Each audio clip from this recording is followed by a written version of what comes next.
3. And he entered again into the synagogue, and there was a man there which had a withered hand. And they watched him, whether he would heal him on the Sabbath day, that they might accuse him. And he saith unto the man which had the withered hand, Stand forth. And he saith unto them, Is it lawful to do good on the Sabbath days, or to do evil, to save life, or to kill? But they held their peace. And when he had looked round about on them with anger, being grieved for the hardness of their hearts, he saith unto the man, Stretch forth thine hand.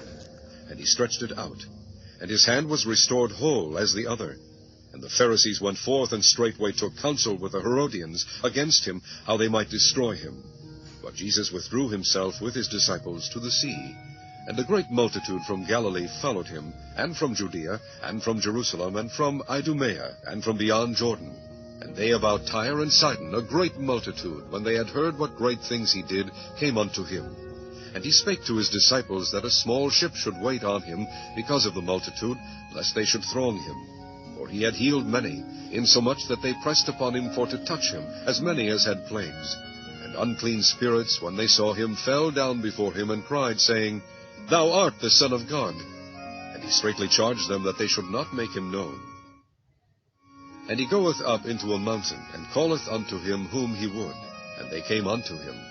And he ordained 12, that they should be with him, and that he might send them forth to preach, and to have power to heal sicknesses, and to cast out devils.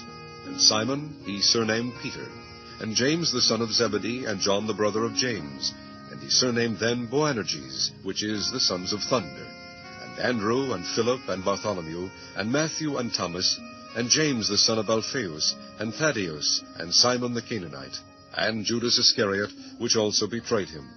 And they went into an house. And the multitude cometh together again, so that they could not so much as eat bread. And when his friends heard of it, they went out to lay hold on him. For they said, He is beside himself. And the scribes which came down from Jerusalem said, He hath Beelzebub, and by the prince of devils casteth he out devils. And he called them unto him, and said unto them in parables, How can Satan cast out Satan? And if a kingdom be divided against itself, that kingdom cannot stand. And if a house be divided against itself, that house cannot stand. And if Satan rise up against himself, and be divided, he cannot stand, but hath an end. No man can enter into a strong man's house, and spoil his goods, except he will first bind the strong man, and then he will spoil his house. Verily I say unto you, all sin shall be forgiven unto the sons of men, and blasphemies wherewith soever they shall blaspheme.